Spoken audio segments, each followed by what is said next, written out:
Alright, so it's time to start talking about artificial intelligence. We want to add a script. Name whoever you want. I'm just going to call it frog. Double click it. And I'll pop it open over here.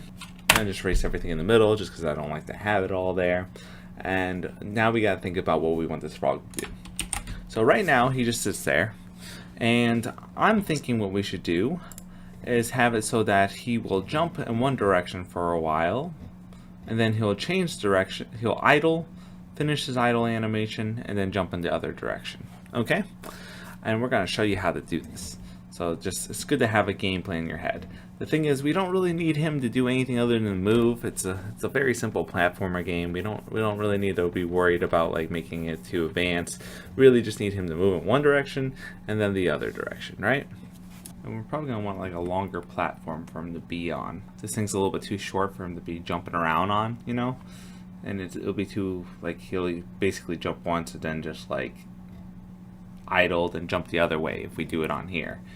You know? But we have a longer one, he'll jump, and then he'll stop and idle, then he'll jump, and then he'll stop and idle, and so on and so forth. Okay, so let's do this by changing our level up a little bit. And you as well, you can do this as a challenge, pause the video, and actually like set something up that makes a lot of sense for him. I'm gonna go ahead and do it on my side now. Alright, so now we have a longer space. Let's go back to our hierarchy. We're going to go to the frog. We're going to select something else so that we're no longer on that. I like the rectangle tool, which again, by the way, QWERT. So you could just hit T there. And we're going to go over here and we're going to add some objects, empty objects to this frog. All right, to the scene actually. So we're going to call them waypoints or something along that line. Create an empty. We're going to go waypoints.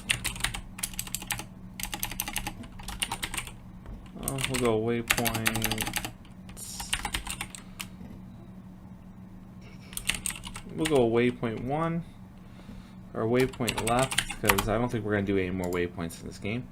We're going to create another object. We're going to make sure that's not inside of that waypoint, and we're going to do waypoint right. All right. Now you're like, why are we doing this, Alvin? Like, what's going on here? Well, these two objects are going to give our character, our froggy here, a good place to like stop and then turn around. The reason why I'm doing it this way instead of coding it into the frog is just so that we have something to see and to like mark with. And I don't want to do any editor programming in this tutorial series because that's a whole nother beast. So we're gonna hit this. We're gonna check out the transform on this. We're gonna make sure that this is a 0 because we want Z to always be a 0 on that. And then we're going to move this around. This is the left one, you can tell by our naming.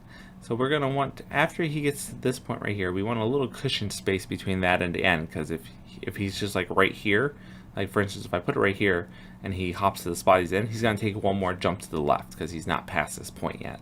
So we want to make sure that we give it plenty of space, right? Depending on his jump length. And then we're going to do the same thing for the right waypoint. We're going to 0 this one out. Make sure that the Z is correct, and then for this, because this thing's in the way, we can probably stop it about here and be pretty safe, right? Now, for the frog, we're going to make two variables on him because we're eventually going to delete these two waypoints. We just kind of want to see where they're at to be able to see them because it's just messy to have extra objects inside of here. So what we're going to do in here, we're going to make a private float left cap, we'll say, or something along that line, and private float right cap. This is the cap distance as far as he'll go. So we want to serialize both these fields, which allows for us to get to them inside of Unity's inspector. And with that done, we can go ahead and see them on here, right?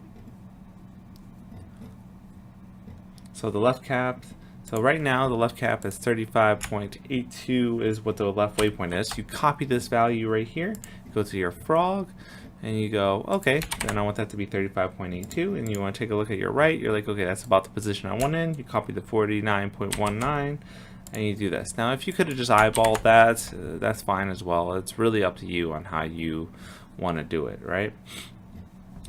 So right now he's facing left, it's an automatic thing, so what you want to do is you also want to create a boolean, private bool facing left, because that's just how it starts, and we'll say that equals true starting off with, right? So right now he's facing left because that's just where he's facing, and if we because he naturally faces to the left, that's what his X scale is. That's how they drew the picture, so the picture naturally shows him facing left. And if we make this into a -1, unlike the fox who would be facing left at that point, he'll be actually facing right, because he naturally faces left. So we want to make sure that based on which direction that he's facing, he is facing that direction, like his picture is facing that direction, the scale is correct, right? So eventually we're going to want to make it so that if he's facing left, the X scale is equivalent to 1, and if he is not facing left, in other words facing right, then his X scale is -1, right? And we also want him to move in the direction that he's facing. So if he's facing left, we want him to jump to the left, and if he's facing right, we want him to jump to the right. Correct? Let's make him so he actually moves. We're going to make a couple variables on here. We're going to serialize them to start off with. We might not want to keep him that way, but for now we're gonna, so that we can mess with him inside of while the game's running. I'm going to say private float jump length, and serialize this field as well, and create a private float jump height. So we want the height and the length of his jump to be both inside of this game, and we want him to actually go ahead and jump. We're going to do it basically the same way that we did it inside of the player, where like if he's touching the ground he can jump, and if he's not touching the ground then he can't jump, right? So if we do it that way, we can do it like we're going to want to do it in public, of course. Private void not public update is what I meant to say. We want to do it in update, of course, and we're going to go private void update, right? And if facing left, and we'll just say if facing left, then we're gonna test to see if we are beyond the left cap, right? So we're going to make sure that our X value, our position, is greater than the left cap, because that would put us to the right of the left cap, right? If it's greater position, you're more on the right. If it's the lesser position, you're on the left, right? Because it starts at 0 and moves up as you go right, and it goes into negative numbers as you go left, if you start at 0. Anyway, test to see if we are beyond the left cap. In other words, that our X value is greater than the value of the left cap. And if it is not, we are going to face right. In other words, facing left will become false. Now, let's make that happen. If transform.position.x is greater, did I spell that wrong? Okay, is greater than left cap, then we are going to go ahead and continue to jump left, right? So then we're gonna say, actually I'll have you guys do that later. And else, in other words, if it's not greater than the left cap, if we are either equivalent to where the cap is or we are beyond it, then we are going to say facing left equals false, right? I want you to do one more thing. We're gonna test to see if the frog, test to see if I am on the ground? If so, jump. If so, you're gonna move. Okay, so for this one, I think that actually it would be really cool if you guys can do this as a challenge. Get to the point where you can test to see if he's on the ground. This is a multi-step challenge. There's quite a few steps from here to that. So let's see if you guys can do it. It'd be really cool. But we've definitely learned it all. So meet me back here in a second. Pause. Alright, the first thing you guys want to do is make a private collider 2D. And you want to go over here and make the collider 2D, name it whatever you want. I just call mine cold by nature. And then you want to say private void start. And inside this function, by the way, you don't have to do this way. You could just serialize and drag it over as well. I just like to do it this way because then if you make a prefab of it or you're in a new scene, you don't have to worry about it. Collider 2D.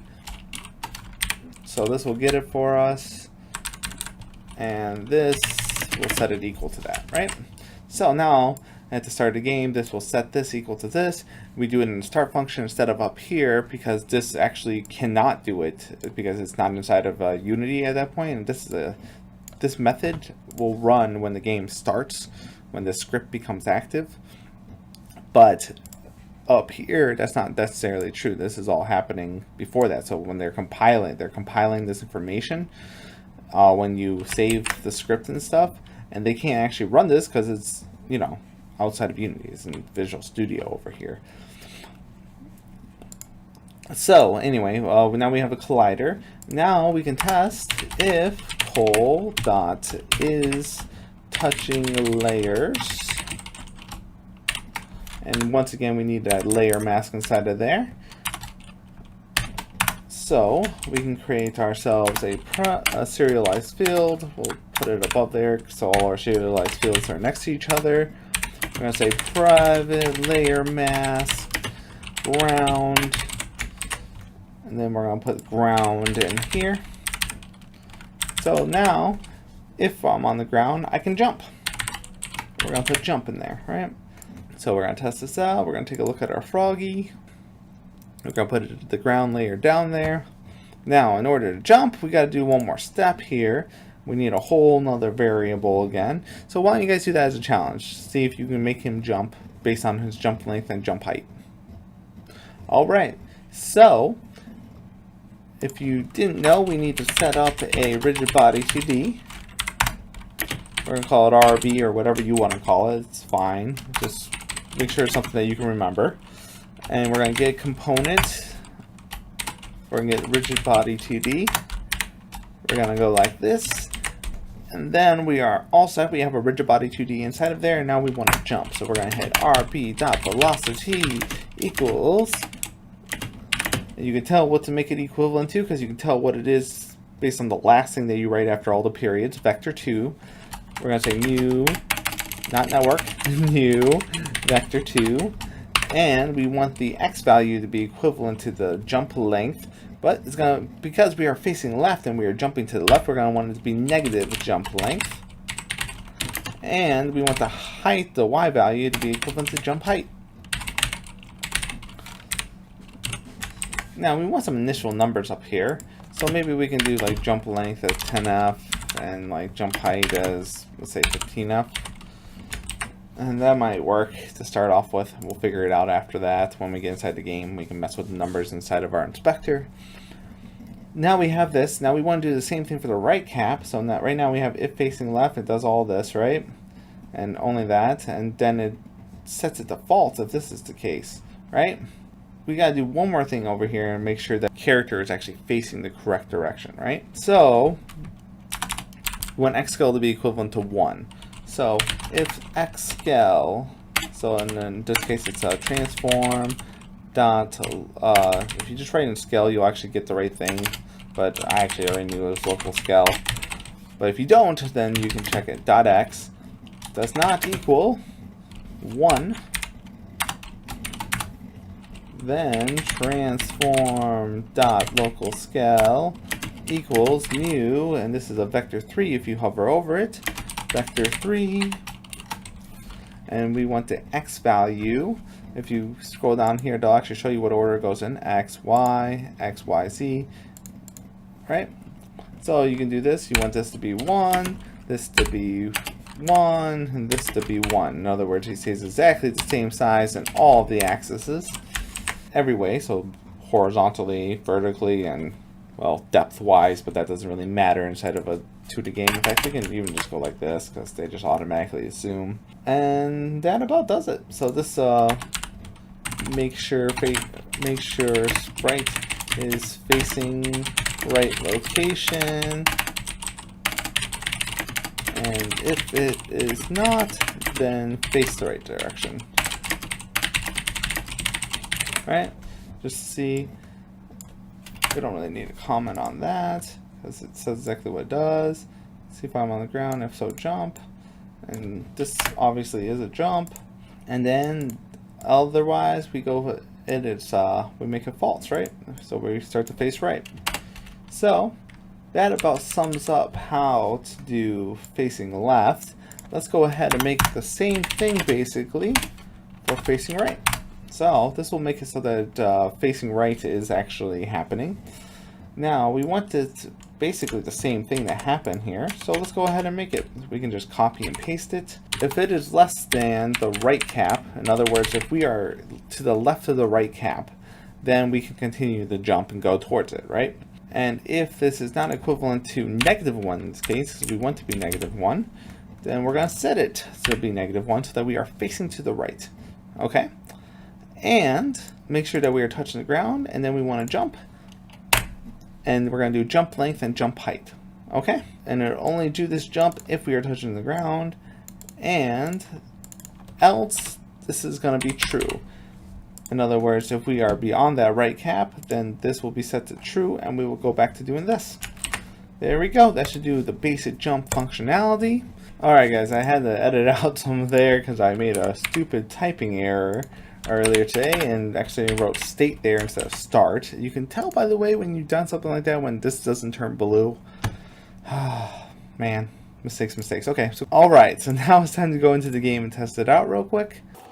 I'm gonna go collect some cherries, go check out our creature. We're gonna start messing with things a little bit in here. I have these set up to 0 right now. You can go ahead and hit, like it's too much. Alright, so we're gonna do this and this so that he's actually doing a bit of a jump. 10. Alright, there we go. Now we should be seeing something. Whoa, he's high. Alright, so you can start to see some problems pop up with this already. So let's start messing with things. First off, we want this freeze rotation to be on. We probably just want to do 5 and 5 to start off with because he was going ridiculously high. Let's see how it works. Alright. Where is he? There we go. Looks a little bit better. I fell off the world. Okay. Let's just go back into our scene view then and just watch him from there. So we can see that it looks pretty good. He's jumping. And then he's turning. He's not falling off the world. That's good. He's falling at a pretty good pace. We almost want him to go a little bit slower on that fall though. And start messing with him to get the right look and feel to it for us. So let's think about doing, like the frog almost feels like he needs to fall slower, right? Then we can jump. We can drop the length here down to like 2, right? And he fell off the world. All good. Like this. So now none of the changes that we make are good for after that. So we just go like 2, 2. We're going to take a look at our scene view, and we're going to drop this down to 0.5 to give it a better feel. So now he's falling slower, as you can see. Now we might even want to increase this a bit to like say 3. And then actually maybe even 4. There we go. And then maybe we make this 3. And that gives us more of a froggy, jumpy feel, right? So we're going to copy this component by clicking on this little thing right here and then hitting copy component. We're going to undo this, and then we're going to paste the values, component values, and it'll come right down through there. You're going to want to put 0.5 back up here because we did not paste that, but we remember it, so it's okay. And now our froggy should be jumping and acting like we want him to. We got the basics of the functionality in here.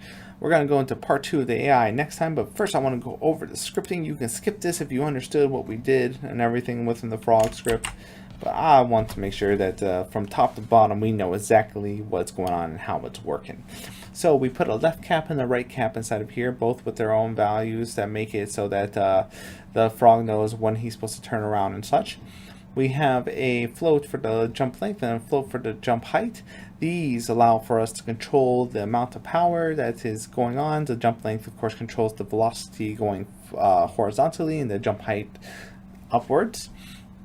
You just got to know what you're doing with these things, because it's not like this game is going to make us use these variables in the way that we're talking about it right now.